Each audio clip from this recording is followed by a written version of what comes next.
روزی می شود که عمر من و شما هم به پایان می رسه. خود را در اون بستری که حالت محتضر است، حالت جاندهی است، خود را به پشت می بینی، فقط ملک الموت در چشمهای تو نمایان است. تمام می بینی که عزرائیل در تار سرت ایستاده است، برای قبض روح تو آمده است، برای جان تو را گرفتن آمده است. فراموش نکن برادر، هر نوعی که زندگی میکنی فراموش نکن که روز این زندگی به پایان میرسه. فراموش نکن که حتما روز از دنیا میروی. مرگ خود را یاد آرو، گریه بسیار کن، میروی روز به خاک و توشه تیار کن. ناگاه بود از این جهانت ببرند، از حلقه جمع دوستانت ببرند. غافل منشین، زمانت ببرند، گر تو نروی کشانت ببرند. ببندند دست و پایت را، پوشانند چشمهایت را. این مزرع عمر از نشاط آمده پاک، دهقان اجل نکیش جز تخم هلاک. چون دانه گندم همه باسد دل چاک، از خاک برآمدند و رفتند به خاک. کجا شد سروری اولاد آدم؟ کجا شد احمدی محمود خاتم؟ کجا شد عامه معراج افلاک؟ به یثرب رفت زیر پرده خاک. اگر دنیا به کس پاینده می بود، محمد تا به این دم زنده می بود. اگر دنیا به کس میکرد وفایی، نمی کرد از آن حضرت جدایی.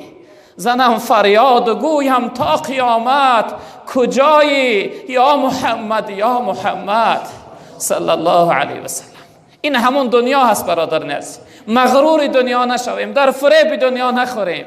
ما و شما بنده رمضان نیستیم، ما بنده الله رب العالمین هستیم. نشوه که بعد از رفتن ماه رمضان راه مسجد فراموش کنیم. نشوه که بعد از رفتن رمضان دما نماز قضا کردن سر شوه. نشوه که بعد از رفتن رمضان، بعد از اینکه خداوند ما را پاکیزه از گناه کرد، دوباره خود را آلوده و بدبخت رسوا بگردانیم. برادران عزیز و بزرگوار، این تعلیمات پیغمبر بزرگوار برای ما باید یک درس بزرگی باشه. زندگی بکن، هر نوع میخواهی زندگی بکن، اما فراموش نکن که روز زندگی تو به پایان میرسه. زندگی تو ادا میشه و تمام میشه. این دنیا را پسی سرگ میکنی، ترک میکنی، به سوی لقای پروردگار، به سوی دیدار پروردگار، به سوی محضر رب العالمین برای جواب گفتن حتما بازگشت میکنی.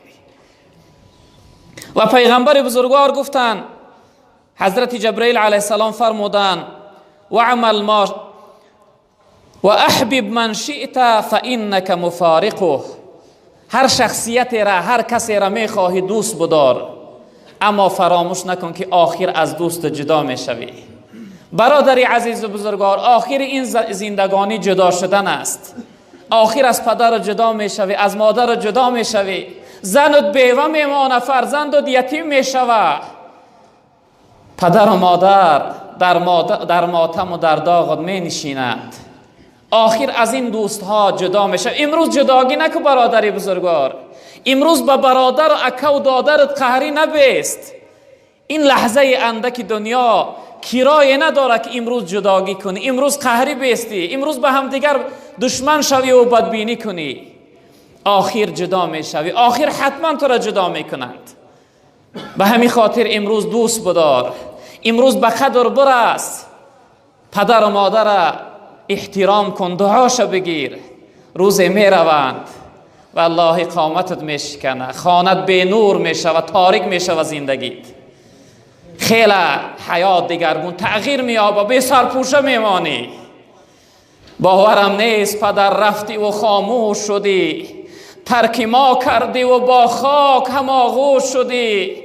خانه را نور اگر بود ز رخسار تو بود، ای چراغ دل من از چی تو خاموش شدی. بهار آمد نیامد بوی مادر، شدم پزمان چشم و روی مادر. نمی ارزد هزاران نهده گل با یک تاری سفید موی مادر. برادر بزرگوار، به قدرش برس که نمی آبیش. والله قسم ده آرزو مثل من بر این می سوزی، می خواهی که یک بار پیداش کنی. ای پدر جان بگوی دیگر نمی آبیش. میخواهی جای تنهایی باشی، یک فریاد کنی تا اینکه درون سینت خالی شود، چون اینجا هم پیدا نمیکنی. برادری عزیز و بزرگوار، به قدر پدر و مادر برس. برادری عزیز و بزرگوار، به قدر برادر برس، به قدر یار و دوست برس، آخر جدا میشوی. چی نوعی که امروز از رمضان جدا شده ای ساده ای، روز از این عزیزها جدا میشوی. اگر تو نروی حتما اونها از تو میروند و جدا میشوند. یک عمر از این بی پرواگی و بی احترامی میسوزانند تره. یک عمر از فراق از داغ میسوزی برادری عزیز و بزرگوار. و آخر جبرئیل علیه السلام گفتند و عمل ما شئت فانک مجزی به. عمل کن، هر کار میخوای برادری عزیز بکن، ایرا فراموش نکن که آخر از این کردار جزا میبینی. اگر عملی خوب باشه، به سر بلند، به آبرو، به عزت و به حرمت نزد پروردگار میروی. پروردگار تو را دعوتت میکنه و قبول داره، میگه ارجعی الی ربک راضیه مرضیه. بگرد بیا به نزد پروردگار، تا خداوند از تو راضی هست، تو را از خودش راضی میگردانه. چقدر با حرمت و با عزت می روی. با ملائک روح پاکش جانب رحمان برفت، جمله گریان او خندان برفت. اما اگر عملی بد کردی، وای به حالت. و من اساء فعلیها، من عمل صالحا فلنفسه و من اساء فعلیها. عملی خوب کردی، والله قسم فایده جانت خست. هم خوشبختی دنیا و آخرت میشوی، هم دنیا تا آباد میکنی، هم آخرت تا. اما عملی گناه و بد کردی، وای به حالت برادری بزرگوار من، که هم دنیا تا ویرانه میکنی، هم آخرت. پیغمبر بزرگوار صلی الله علیه وسلم تا حضرت جبرئیل گفتن وعلم ان شرف المؤمن قیامه باللیل. برادری بزرگوار، بعد از گذشتن ماه رمضان نماز شب فراموش نکن. پیغمبر بزرگوار تا حضرت جبرئیل گفتن که ای محمد صلی الله علیه وسلم، بدان که شرافت و بزرگی انسان در قیام و در نماز شبش است. اگر بخواهی که در نظر خدا بزرگ شای، اگر بخواهی که در نظر خلق خدا بزرگ شای، شب زنده‌داری را اختیار کن. پس از شب زنده‌داری خون مردم میخورد، دائما از مردمی شب زنده‌دار اندیشه کن. از انسان‌هایی که شب زنده‌دار هستند، عبادت شب دارند، از تیر آه اونها حذر کن. از اونها خیلی هوشیار باش که تیر آه اونها بسیار نشان رسه هست. برادر بزرگوار، بعد از رفتن ماه رمضان برای خودت وظیفه کن، توشه آخرت ذخیره کن، زاد توشه آخرت جمع کن، نماز شب داشته باش.